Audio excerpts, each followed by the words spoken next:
I'm a hopeless romantic for the tradition of old circus. I particularly like looking back to the photos of the exploits of people back in the 1800s and even before, where people would walk hempen ropes usually to the steeples of churches or across canyons and so on.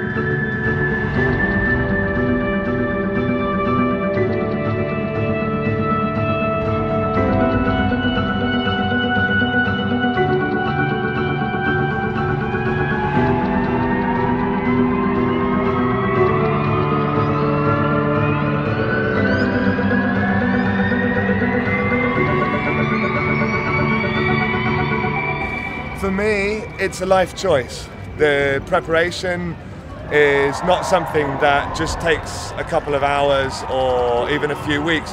It's been years. The process has taken me years to get where I've got.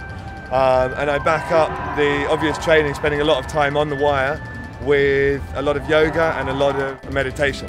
The most important thing is that if the mind wanders, if I start to wonder what I'm going to have for dinner that evening or start to think about the stability of the rope or things like that, I bring my attention back to my breath, back to the sensation, the feeling of the wire under my foot. And I think that by staying in the moment, my body calms, and when my body's calm, there's no wobbling, and when there's no wobbling in my body, there's no wobbling in the wire.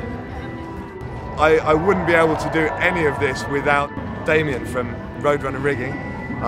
It's the riggers that understand about the forces that we're playing with, because to make a wire tight over such a length, over 122 metres, requires a considerable amount of tension.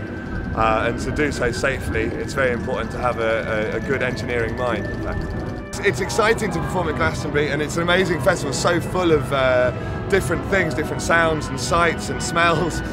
It's also more distracting to a degree, because walking over the heads of people, rather than just walking over the heads of people looking up, I have to walk over the heads of people that are maybe doing backflips or throwing juggling balls, building giant cardboard towers and the like.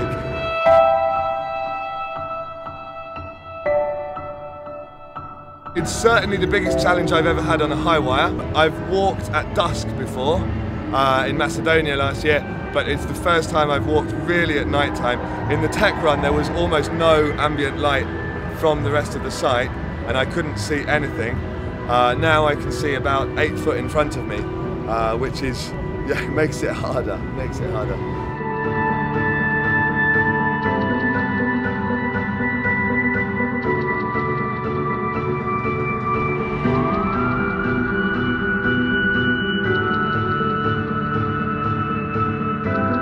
I think circus is continually evolving and changing, and it will never die out.